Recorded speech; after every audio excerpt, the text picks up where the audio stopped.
Hola, bienvenidos todos a nuestros canales de YouTube, Vimeo y demás, donde subimos todos estos contenidos que tienen que ver con información que creemos que puede ser muy útil para aquellos que estáis trabajando en el ámbito de las carreteras inteligentes y seguras. Hoy nos vamos a enfocar sobre todo a lo que es la seguridad vial y cómo distintos parámetros que podemos obtener mediante inteligencia artificial, mediante visión artificial y datos de sensores nos pueden ayudar mucho a evaluar la seguridad vial. Y vamos a utilizar un ejemplo muy atractivo que yo creo que de verdad va a merecer la pena, porque además pues ha estado en boca de todos durante los últimos meses. Cuando abordamos lo que es la inteligencia artificial y la aplicación de la inteligencia artificial en un ámbito de la seguridad vial, es importante sostener todo ese análisis en conocimiento de lo que es un sistema seguro y cuáles son todos los parámetros que pueden estar influyendo en ese sistema seguro. En el caso de hoy enfatizaremos mucho en lo que es el pilar de la infraestructura, pero haremos una introducción de todos los pilares de la seguridad vial para que se vea en cuáles se está trabajando más, en cuáles se está trabajando menos y en cuáles, como es el caso de la infraestructura, el análisis que se puede hacer utilizando tecnologías como visión artificial, análisis de sensores e inteligencia artificial, nos puede permitir hacer un análisis mucho más exhaustivo, más eficiente y más frecuente de lo que se hace hoy en día cuando este análisis lo estamos haciendo los humanos. Para explicarlo un poquito más en detalle y ver un caso práctico, vamos a hacer el análisis forense de un accidente que fue televisado y que por lo tanto, bueno, pues va a ser bastante fácil determinar las causas, el porqué de las consecuencias de ese accidente y demás. Finalmente, luego haremos unas reflexiones de cómo se podría hacer que las carreteras realmente perdonen. Esto de las carreteras que perdonan es un eslogan, una frase que lleva ya años diciéndose en el ámbito de las asociaciones de carreteras y en el ámbito de todas las personas que trabajan para la mejora de las carreteras, pero es verdad que es un eslogan que no se ha podido llegar a poner en práctica salvo en pequeños detalles, ¿no? Y creemos realmente que lo que vamos a mostrar demuestra que realmente se pueden hacer carreteras que perdonan, se puede trabajar por este concepto de las carreteras que perdonan de una forma muy eficiente y muy rápida. Por lo tanto, vamos a pasar ya directamente a los pilares de la seguridad vial. En este tema de los pilares de la seguridad vial, creo que es importante distinguir dentro de estos 4 pilares que están definidos por la ONU y que además han sido aplicados en todos los países y que luego están trasladados en cada país, bueno, pues con una serie de normativas y demás. Pero los 4 pilares son comunes en todo el mundo. No estamos diciendo algo específico de un país concreto, esto se utiliza en todo el mundo. Y dentro de estos 4 pilares es verdad que hay uno, que es el de la respuesta al accidente, que se sucede después de que el accidente se ha producido. Mientras que los otros 3, los pilares de usuarios, de vehículos y de infraestructura, los 3 están focalizados a la causa del accidente y a las primeras consecuencias de ese accidente. Después, por supuesto, las consecuencias se pueden agravar por una mala respuesta o se pueden mitigar esas consecuencias por una muy buena respuesta. Pero las causas del accidente y las primeras consecuencias del accidente se producen por los 3 primeros pilares, que son los usuarios, los vehículos y la infraestructura. Entonces, nosotros nos vamos a enfocar a estos 3 pilares a la hora de analizar un accidente, pero sabiendo que, por supuesto, la respuesta, la rapidez de la respuesta, la condición de esa respuesta es muy importante también para mitigar las consecuencias de un accidente. Si nos enfocamos a estos 3 pilares, aquí tenemos sacado un pequeño listado muy simple para que sea muy fácil de entender de cuáles son los distintos factores que están afectando a cada uno de estos pilares. En el pilar de los usuarios estamos hablando de todo aquello que hace que los usuarios sean partícipes de esas causas y de esas consecuencias. Por lo tanto, estamos hablando de que cuando los usuarios están conduciendo un vehículo o incluso cuando son peatones y van andando o corriendo o cuando son usuarios de medios de transporte urbano hoy en día de moda, como los patinetes, como los segways, como las bicicletas. Bueno, pues los usuarios al final son los que deciden a qué velocidad circulan con ese vehículo, son los que también en muchas ocasiones deciden cómo de protegidos van en ese vehículo. Un ciclista elige si va con casco o no, o una persona que va en un patinete, lo mismo. Quien circula en un coche, si ese coche es de su propiedad o lo ha alquilado, puede decidir que ese coche tenga unos sistemas de ayuda a la conducción o no. Es una elección del usuario, también es una elección del usuario las precauciones que toma a la hora de conducir y también son opciones del usuario las condiciones en las que conduce. Yo puedo conducir después de haber bebido alcohol o de haber tomado drogas, o puedo conducir en un estado de somnolencia porque ya he conducido muchas horas y tengo mucho sueño, o de cansancio. Bueno, el usuario elige las condiciones en las que conduce. Entonces, bueno, los usuarios al final son el pilar en el que fundamentalmente se están transmitiendo los mensajes de seguridad vial, porque al final, bueno, pues las personas podemos captar las ideas y podemos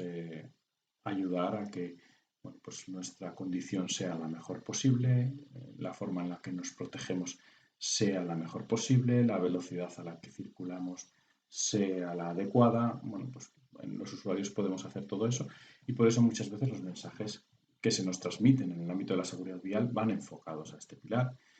Y en el caso de España, por ejemplo, con la Dirección General de Tráfico, pero en realidad en todos los países del mundo, todos los responsables de la gestión del tráfico y de los usuarios en los medios de transporte lo hacen enfocándose a mensajes que van dirigidos a los usuarios. Mensajes relativos, pues eso, a que lo hagas en las mejores condiciones posibles, a que tengas en cuenta al resto de usuarios de la vía, a que lo hagas así. Ese pilar, por lo tanto, es muy importante, pero no es el único. La realidad es que el 99% de los mensajes hoy en día se mandan a eso, pero no es el único. No es el único pilar y no es lo único que influye en las causas de un accidente y en las consecuencias de un accidente. El segundo pilar es el de los vehículos. En los vehículos, hoy en día tenemos una variedad muy amplia de vehículos. Un vehículo es desde una bicicleta o un patinete hasta un gran camión, un autobús, un coche, una furgoneta, todo tipo de vehículos. Son vehículos que circulan por la carretera, que a veces circulan compartiendo la misma vía y que, por lo tanto, bueno, pues hay ciertos factores que también influyen en las causas y consecuencias de un accidente. Hay factores, por ejemplo, pues cuando hay un choque entre dos vehículos o un vehículo con un usuario, pues bueno, pues hay factores muy importantes que tienen dependencia con el tipo de vehículo, ¿no? El tipo de vehículo en cuanto a su peso, en cuanto a la energía que transmite, en cuanto a también otros factores como son las protecciones que tiene ese vehículo, los sistemas de protección para el usuario que está dentro del vehículo, o incluso hoy en día con los sistemas de ayuda a la conducción, los sistemas de protección que tiene ese vehículo para otros usuarios de la vía. Hoy en día tenemos sistemas de ayuda a la conducción que permiten que un vehículo frene cuando un usuario está demasiado cerca del vehículo, ¿no? o en su trayectoria. Esas son cosas que hace unos años no las teníamos, hoy en día existen, por lo tanto un vehículo no solo influye en la seguridad del usuario interior, el que va conduciendo o los que van dentro de ese vehículo, sino que también influye en los usuarios de fuera. Y por supuesto, en los vehículos es muy importante la condición. No solo el que tengan sistemas de ayuda a la conducción o no, sino también el que el vehículo como tal esté bien mantenido. Que los neumáticos estén bien mantenidos, que, bueno, pues que todo el vehículo esté bien mantenido, ¿no? Para eso, por ejemplo, existen las inspecciones técnicas de vehículos, que lo que tratan es de asegurar que las condiciones de los vehículos son las adecuadas. Estamos en este segundo pilar de vehículos donde realmente lo que tiene más influencia es el sector de automoción. El sector de la automoción es el sector que realmente trabaja para que los vehículos tengan cada vez más sistemas que ayuden a mejorar la seguridad vial. Y al final tenemos un tercer pilar, el Pilar de la infraestructura. La infraestructura tiene que ver con el lugar por donde están circulando esos usuarios con esos vehículos. La infraestructura tiene una parte que tiene que ver con el diseño de esa infraestructura, con la puesta en marcha de esa infraestructura, con a veces el rediseño, la redefinición de esa infraestructura. Redefiniciones que pueden venir de una manera proactiva por el hecho de querer mejorar la seguridad vial, pero que a veces vienen por necesidad, porque de repente acceden nuevos usuarios a esa infraestructura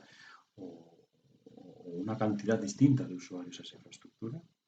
Por lo tanto, hay una parte importante que tiene que ver con el diseño, hay una parte muy importante que tiene que ver con el mantenimiento. El mantenimiento es el que permite que la infraestructura mantenga unas condiciones lo más similares posibles al momento de puesta en marcha, al momento de diseño, a lo largo de la vida útil de esa carretera, de esa calle, de ese lugar. Y por lo tanto el mantenimiento es muy importante y luego veremos distintos factores o distintas partes que influyen en este mantenimiento. Y después está el estado en el que se encuentre, que no solo es el estado en el que se encuentre debido a su mantenimiento, también puede ser el estado en el que se encuentra debido a las condiciones climatológicas o debido a otras causas que pueden alterar de la noche al día, por la luz, por la iluminación, por distintos factores, el estado de la infraestructura. Con lo cual, bueno, pues tenemos que hay tres factores, usuarios, vehículos e infraestructura, que influyen directamente en las causas de los accidentes y en sus consecuencias. Hoy nos vamos a centrar en el pilar de la infraestructura. Vamos a ver qué posibilidades hay de trabajar obteniendo información de la infraestructura que ayude a mejorar la seguridad vial. Y para ello hemos creado esta pequeña lista que es de los distintos factores o distintos parámetros que vamos a revisar a la hora de hablar de la infraestructura. Hablaremos de los datos geométricos. Los datos geométricos son muy importantes porque una infraestructura puede ser más o menos peligrosa dependiendo del número de curvas que tiene y sus radios de curvatura, dependiendo de la inclinación de la carretera, dependiendo de la pendiente de la carretera, pero también del peralte de las curvas, dependiendo también de las condiciones meteorológicas que, como hemos visto, pues influyen en el estado, condiciones meteorológicas que influyen siempre, a veces por ser extremas, como es el caso de grandes trombas de agua o la presencia de hielo o la presencia de nieve en la carretera y demás, pero también influyen cuando las condiciones son buenas. Hay ciertos lugares donde no llueve casi nunca y por lo tanto se produce una acumulación de polvo, de arena, de otros desperfectos, otras piedras y demás en el pavimento que hacen que también esa infraestructura, ese pavimento está degradado, está en un estado peor a pesar de que no llueve o no hay nieve o no hay hielo, ¿no? Y al final las condiciones meteorológicas afectan siempre y hay que ver en cada momento el porqué. Y después, mucho más centrado en lo que es el mantenimiento de la infraestructura, es muy importante el estado del propio pavimento, si hay muchos deterioros en ese pavimento, muchas grietas, muchos baches, muchas pieles de cocodrilo, muchos parches bien parcheados, mal parcheados, bueno, cuál es el estado de ese pavimento. La señalización vertical es también muy importante porque esta señalización vertical es la que nos guía a los que conducimos los vehículos y es la que nos permite interpretar a qué velocidad podemos ir, cuándo podemos adelantar, cuándo no podemos adelantar, cuándo un determinado vehículo de unas dimensiones puede circular por un lugar, cuándo no, cuándo podemos circular por un sentido o cuándo no podemos circular por ese sentido. Con lo cual la señalización vertical es muy importante para esto. La señalización horizontal, lo que serían las marcas viales, también es muy importante para determinar exactamente por dónde podemos circular, cuál es el carril por el que tenemos que ir, cuáles son los lugares donde tenemos que pararnos, donde tenemos que esperar, un ceda al paso, en un stop. Todo eso son también marcas viales que nos ayudan a interpretar ese mundo y que es muy importante que estén en buen estado para que los podamos visualizar bien. Que los puedan visualizar bien los humanos, que son los que normalmente conducimos, pero que los puedan visualizar bien también los sistemas de ayuda a la conducción, que están preparados para guiarnos por un carril, que están preparados para detenernos en una línea de detención y que si esas líneas no se ven bien, no van a poder recoger bien la información. Y después también incluimos ahí las barreras de protección, que en general no son nunca partícipes en las causas de los accidentes, pero son muy relevantes en las consecuencias de los accidentes. Una barrera de protección es la que puede hacer que ante una salida de vía pues el accidente sea un accidente menor o sea un accidente fatal. Entonces, bueno, pues las barreras de protección es algo muy importante a tener en cuenta. Y lo mismo es muy importante tener en cuenta cómo son las escapatorias, cómo son los elementos que están fuera de la vía en aquellos lugares donde no hay una protección de esos elementos, donde no hay una barrera de protección. Entonces, bueno, ahí enfatizaremos un poco lo que tiene que ver con el peligro de las escapatorias. Esto es un poco en lo que nos vamos a centrar y para mostrar esto lo que vamos a ver es un accidente que ha ocurrido en la realidad, del que podemos extraer muchos de estos datos para ver realmente por qué se produjeron las consecuencias que se produjeron en ese accidente. El accidente del que estamos hablando es este accidente que se produjo el 4 de abril de 2024 en la Vuelta al País Vasco, la Itzulia de ciclismo, en la que estaban participando Renko Evenepoel, Primož Roglic, Jonas Vingegaard, Jane Vine y otros de los favoritos para las grandes carreras, incluido el Tour de Francia, y en la que justamente esos corredores se cayeron en esta curva por una salida de vía. Las consecuencias del accidente fueron muy graves. De hecho, Jay Vine tuvo que estar hospitalizado durante varios días, Jonas Vingegaard durante 12 días y bueno, las consecuencias pues, fueron graves, además muy llamativas, sobre todo en ciertos países de Europa donde el ciclismo se vive con mucha intensidad, muy llamativas porque los corredores eran muy importantes, todos aquellos que se cayeron, que se rompieron muchos pues, costillas, clavículas y demás en este accidente. Cuando vimos este accidente, nos pareció que era idóneo para hacer este análisis de la influencia de la infraestructura. Porque además teníamos la suerte de poder estar grabado y además por ser los corredores que son y tener toda la información que tenemos, teníamos la suerte de tener mucha información de todos esos factores que influyen en las causas y consecuencias de un accidente. De hecho, en el ámbito de los usuarios, si nos vamos a ese pilar que hemos estado hablando antes de los usuarios, pues teníamos prácticamente toda la información que se puede tener de los usuarios en un accidente así. Sabíamos, por ejemplo, que Renko Evenepoel había cogido esa curva a 72 km por hora. Renko Evenepoel es uno de los que se salió de la vía y que sorteó un primer canal que había por ahí y que acabó chocando con un árbol y realmente, bueno, pues su velocidad al paso por curva eran 72 km por hora tomado por su ciclómetro. Sabíamos además las protecciones que llevaban, pues el casco que llevaban, sabíamos cuál era su condición física, porque eran bueno, corredores profesionales con una condición óptima. Teníamos, por tanto, bueno, pues mucha información que tiene que ver con los usuarios, incluso información de lo que habían comido, de lo que habían bebido, del estado en el que se encuentran. Se les hace control antidoping, con lo cual es que realmente se tiene todo tipo de información de esos usuarios, ¿no?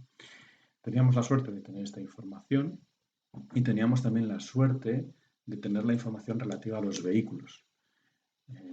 Sabemos de todos los tipos de bicicleta que usan, sabemos los tipos de frenos que usan, cómo realmente pues, pueden sortear todas estas dificultades, ¿no? de las carreras ciclistas. Tenemos todos los detalles de todos los elementos que utilizan. Sabemos además que pues, las bicicletas pues, estaban en una condición óptima, ¿no? Todas están gestionadas pues, por mecánicos profesionales que acompañan al equipo y que todos los días preparan la bicicleta en el mejor de los estados y demás. Y tenemos también información de la respuesta que se dio a ese accidente. Antes hemos dicho que no es el pilar en el que nos vamos a meter ahora a discutir, pero sí que es muy importante para este accidente en concreto que hubo una gran rapidez en la respuesta, porque en menos de un minuto estaban ya los auxiliares con los corredores y además había 3 ambulancias de carrera, un coche médico y todos estos auxiliares de los equipos que podían atender de manera inmediata a todos los corredores. Al final hubo 3 ambulancias, esas 3 ambulancias tuvieron que ir directamente al hospital y de hecho la carrera se paró porque no se podía seguir disputando porque no quedaban ambulancias para seguir con la carrera, ¿no? Pero realmente la respuesta que obtuvieron esos corredores que se cayeron ahí en ese momento fue la mejor posible. Esto me parece interesante sobre todo como reflexión frente a lo que sucede si un ciclista normal que hace una ruta un sábado, un domingo, cualquier día por esa misma carretera, qué es lo que habría sucedido si esa persona cae ahí, ¿no? Porque bueno, pues es un lugar en el que no hay mucha circulación de vehículos y por lo tanto pues seguramente los tiempos de respuesta habrían sido mucho peores y las consecuencias también habrían sido mucho peores. Esta parte es simplemente para poner esto en relevancia, pero vamos a centrarnos un poco a bueno, cuáles han sido las causas del accidente, cuáles han sido las causas reales por las que ese accidente se ha producido y cuáles han sido las razones por las que se han producido las consecuencias que se han producido. Y ahí nos centramos en el ámbito de la infraestructura. La primera pregunta que nos hicimos es, bueno, ¿ha jugado un papel importante la infraestructura en la causa del accidente, causando el accidente? Y para ello nos fuimos a evaluar el diseño de esa carretera, el mantenimiento de esa carretera y el estado en el que se encontraba esa carretera.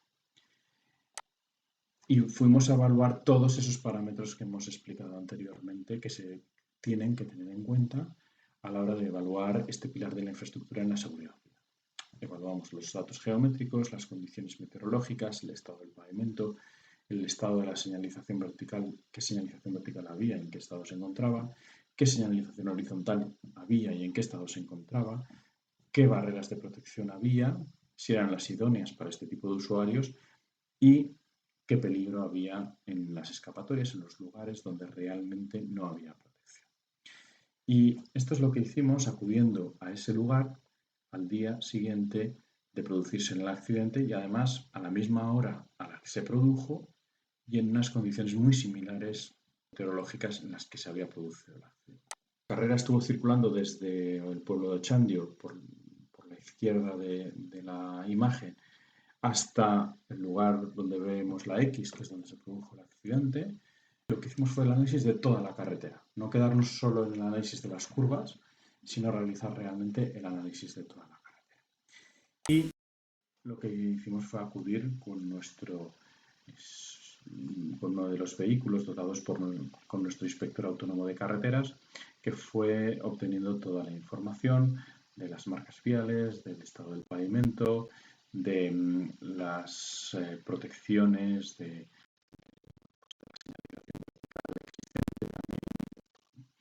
y fue recogiendo pues toda la información en todos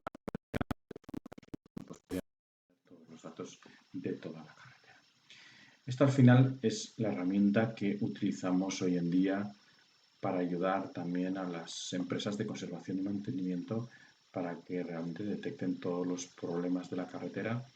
y sean capaces de gestionar sus reparaciones, sus labores diarias de la manera más eficiente posible. Pero, por supuesto, esta misma información es muy útil para el ámbito de la seguridad vial para analizar las causas y consecuencias de los accidentes. Y lo que vimos, analizando un poco todos esos distintos activos que hemos estado comentando anteriormente, lo que vimos es que en el ámbito de los defectos del pavimento, la zona en la que se produjo el accidente, la curva exacta en la que se produjo el accidente, era una carretera en la que el pavimento se encontraba en un estado relativamente deteriorado, no era el óptimo, bastante rugoso y además con la presencia de alguna grieta en la las zonas cercanas a esa curva, realmente no era el estado idóneo. Hay que recordar que esto es una carretera de montaña dentro de un parque natural, con lo cual realmente no es una carretera que se esté manteniendo, que se esté mejorando continuamente y asfaltando continuamente, sino que bueno, era un asfalto que ya tenía mucho tiempo. Lo cierto es que, siendo así, y teniendo en consideración que además algunos de los ciclistas se quejaron después del accidente de que la carretera no estaba en el mejor de los estados, bueno, siendo esto así, es importante recalcar que en toda la carretera, antes de llegar a esa curva, el estado era muy similar. Y de hecho hay tramos anteriores donde el estado del asfalto era peor, claramente peor, ¿no? Todas estas zonas que vemos, tanto con algún segmento en rojo como segmentos anaranjados, es porque son zonas donde realmente el pavimento se encontraba en peor estado. Por lo tanto, el pavimento podía haber afectado de alguna manera en la causa del accidente,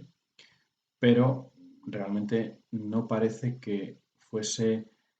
la causa fundamental, porque si no es, realmente se podrían haber producido otros accidentes en los tramos anteriores, ¿no? Y no era una carretera especialmente diferente o no era un tramo especialmente diferente a los anteriores. Pasando a las marcas viales, ahí nos encontramos con una situación un poco diferente. En el caso de las marcas viales, al analizar las marcas de los distintos carriles, nosotros aquí lo que hacemos es un chequeo de la calidad de la visibilidad de la línea. Con esto lo que hacemos es un análisis de contraste entre la línea y el pavimento, con lo cual detectamos dónde hay puntos donde ese contraste no es adecuado y por lo tanto la visibilidad de la línea no es la óptima. Aquí sí que encontramos algunas zonas donde la visibilidad de la línea no era la mejor, pero esas zonas justamente estaban en la parte más cerrada, en la parte derecha según se bajaba de la vía, con lo cual realmente los corredores que tenían opción de ver las líneas de carril, realmente cuando estaban haciendo la curva hacia la izquierda veían correctamente todas las líneas de la izquierda, por lo tanto, y la línea central, con lo cual veían bien cómo había que girar por la curva, veían bien las líneas para saber cómo girar por la curva. Siendo esto así, también es importante recalcar que cuando se va en un gran pelotón tampoco se ven mucho las líneas. Es decir, los primeros del pelotón son los que se orientan por las líneas, después el resto del pelotón en general sigue a los que van por delante. Y bueno,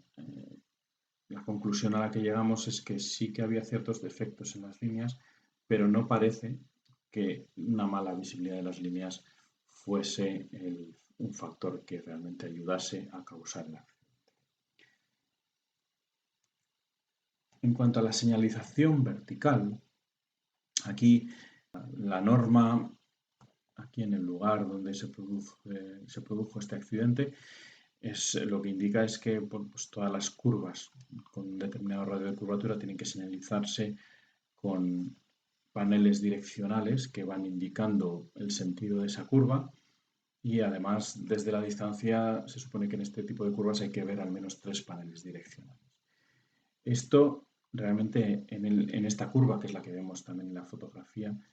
realmente se cumplía. Se estaban viendo esos 3 paneles direccionales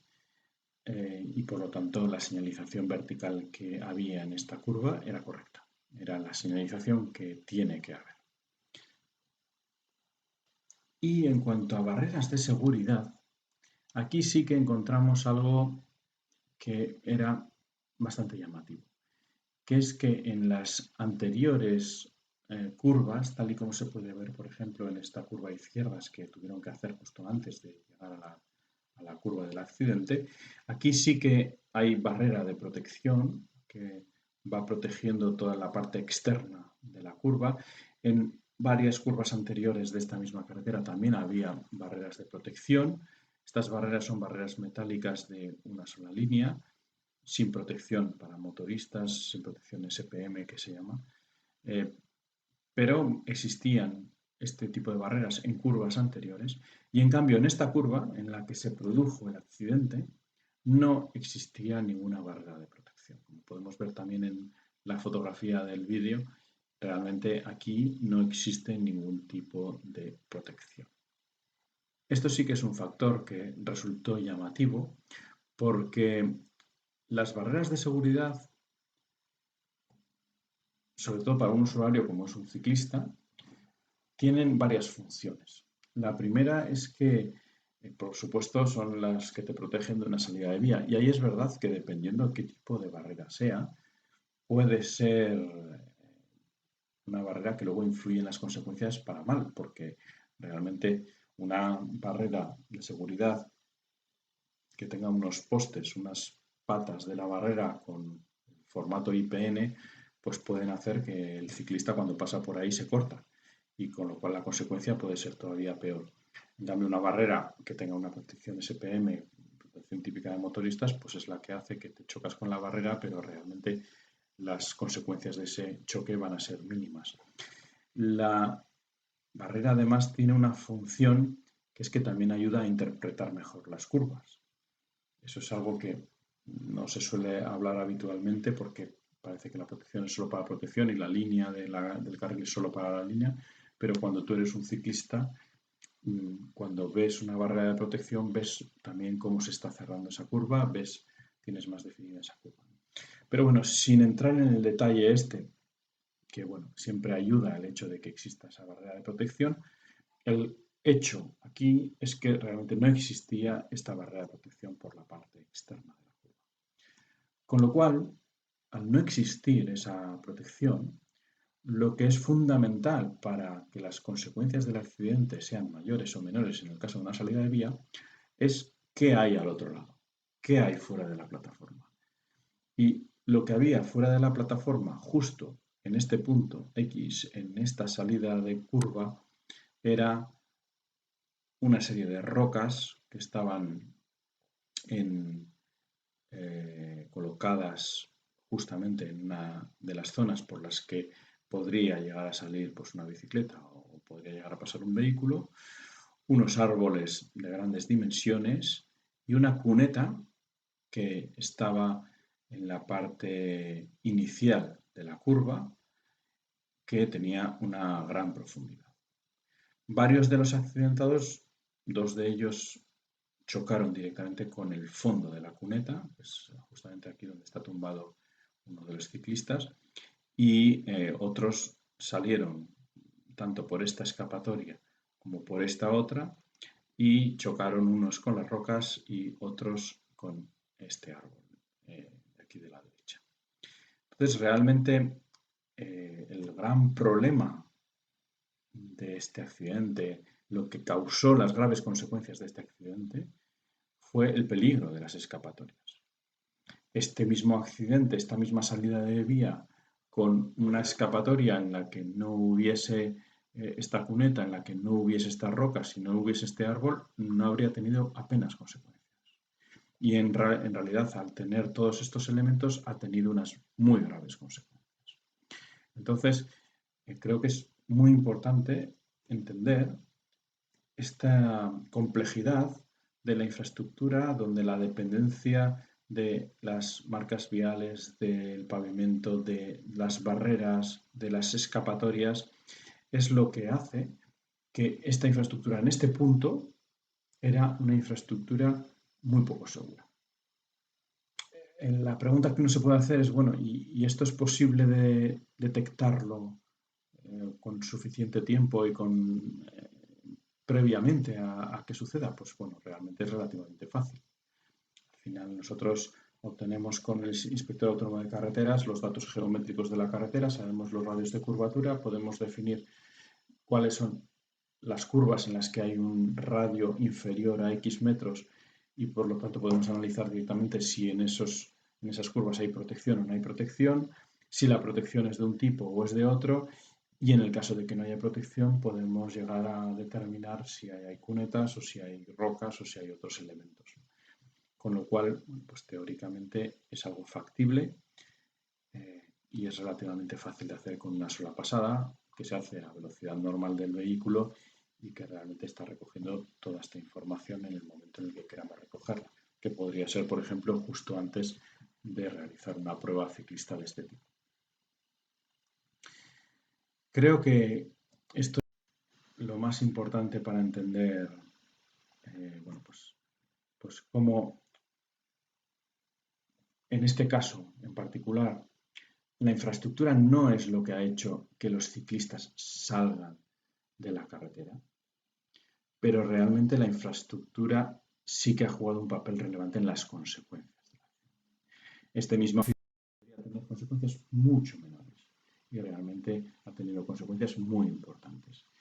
Y como digo, además, unas consecuencias que se mitigaron gracias a una gran respuesta por parte de las ambulancias y de los asistentes médicos. Aquí está una tabla breve con resumen de la influencia en las consecuencias de la infraestructura.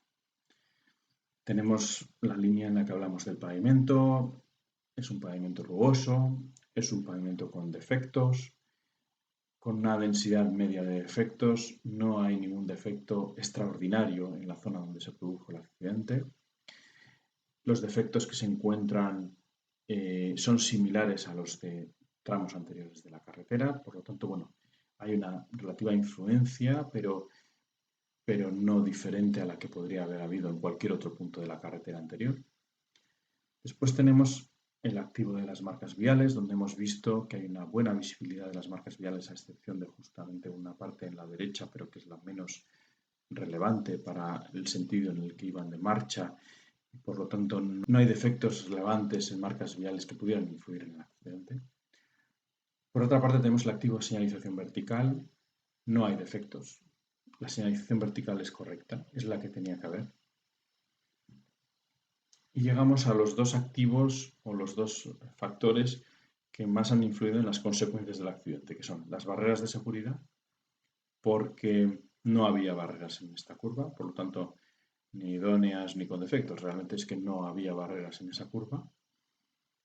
y el peligro en las escapatorias. Si no tenemos barreras de seguridad, las escapatorias tienen que ser seguras. Y en este caso, la presencia de ciertos elementos como las rocas, como la cuneta, como los árboles, es lo que ha hecho que hay un alto riesgo en las escapatorias. Entonces, bueno, este es un poco el cuadro resumen, que al final lo que indica es que las consecuencias de este accidente han sido muy graves debido a esta combinación de falta de barreras y peligro en escapatorias. Bien, llegamos ya al último punto de esta presentación. La pregunta que todos nos hacemos es, bueno, ¿esto habría sido factible de evitar? Esto, ¿cómo de fácil o difícil es de que el responsable de esta carretera o de cualquier carretera similar tenga esta información y pueda proporcionar, por ejemplo, esta información a los organizadores de la carrera o pueda tomar las medidas adecuadas, si el presupuesto se lo permite, para evitar que sucedan este tipo de accidentes? Bueno, esto yo creo que es evidente que hemos hecho un análisis el día siguiente de un accidente. Los beneficios reales de aplicar este tipo de metodologías aparecen cuando el análisis se aplica para prevenir, no para analizar el por qué se ha producido un accidente. Este mismo análisis que hemos realizado en esta carretera se podría haber realizado en una red amplia de carreteras sin requerir para ello un presupuesto enorme, ¿no? Muchas veces con el mismo presupuesto que se está utilizando en inspecciones de seguridad vial o para ciertos análisis de seguridad vial en ámbitos mucho más pequeños como las zonas de concentración de accidentes, cambiando la forma, la metodología de hacer y utilizando nuevas tecnologías, con ese mismo presupuesto se podría hacer un análisis de redes muchísimo más amplias. Entonces, solo tenemos que ubicar en un vehículo dos dispositivos que convierten ese vehículo en un inspector autónomo de carreteras y en un inspector de seguridad vial. Y por lo tanto es instalar esos dispositivos, conducir a velocidad normal por esa carretera y obtener los resultados. La gestión de activos que hemos mostrado, aplicada de forma automática, puede ayudar, como hemos visto, a las inspecciones de seguridad vial, puede ayudar también a la evaluación de las carreteras con diferentes condiciones meteorológicas. Muchas veces incluso aquellas carreteras que tienen presupuesto para ser chequeadas frecuentemente solo se hacen los chequeos o el levantamiento de información y evidencias con condiciones idóneas. Por ejemplo, cuando se mide la reflectividad de las líneas, se mide en condiciones idóneas, no se mide cuando hay lluvia, no se mide cuando es de noche, no se mide cuando hay iluminación que hace que las líneas se confundan. Entonces, realmente este tipo de análisis lo podemos aplicar en cualquier momento del día, del año y por lo tanto se puede evaluar mucho más exhaustivamente el estado de la infraestructura. Por supuesto, y como hemos visto, se pueden hacer análisis después de los incidentes. Lo adecuado sería prevenir, pero también la información que se puede levantar después de un incidente es mucho mayor que la que se levanta habitualmente en un accidente de tráfico, donde más o menos lo único que se intenta mirar es la velocidad a la que circulaba un vehículo. Muchas veces cuando vemos el levantamiento que hacen los cuerpos de seguridad del Estado después de un accidente, es obtener la información suficiente para saber por dónde circulaba el vehículo, a qué velocidad iba y cómo frenó, pero no para ver si la infraestructura ha jugado un papel relevante en ese accidente o no. Eso se puede lograr de una forma muy sencilla.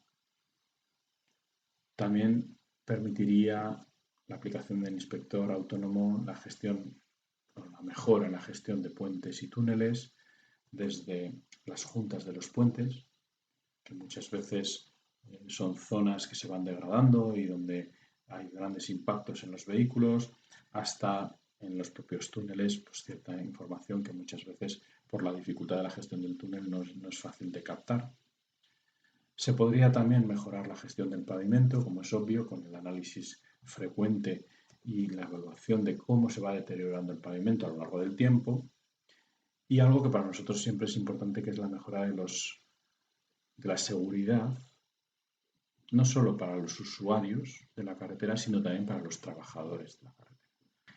Hay que tener en cuenta que según estadísticas de accidentalidad laboral, dentro del sector de la construcción, el subsector de los trabajadores de la construcción en carretera es el subsector en el que más accidentes se producen. Y realmente en muchas ocasiones una mejor aplicación de los procedimientos de señalización y un mejor seguimiento de cómo los usuarios están actuando ante esas señalizaciones que se realizan en las labores de la vía, serviría para mejorar notablemente y reducir notablemente estos accidentes de los trabajadores de la carretera. Todo esto es lo que se puede hacer con un inspector autónomo de carreteras aplicado en la vida diaria de aquellos que gestionan las carreteras. El ejemplo que hemos puesto hoy está muy enfocado a lo que es obtener toda la información de ese pilar de infraestructura para que los gestores de las carreteras y los gestores del tráfico puedan mejorar esa infraestructura, pero realmente, como vemos aquí, pues se puede utilizar para muchas más cosas. Este es un poco lo que hoy queríamos presentaros. Por supuesto, todos los que queráis obtener más información podéis escribirnos a nuestras direcciones de email, a través de nuestra página web www.ansimop.es, donde tenemos un formulario de contacto donde nos podéis escribir. Y sobre todo, bueno, pues os animamos a que en las inspecciones de seguridad vial tengáis en cuenta las posibilidades que ofrece un inspector autónomo de carreteras. Muchas gracias y nos vemos en el próximo webinar.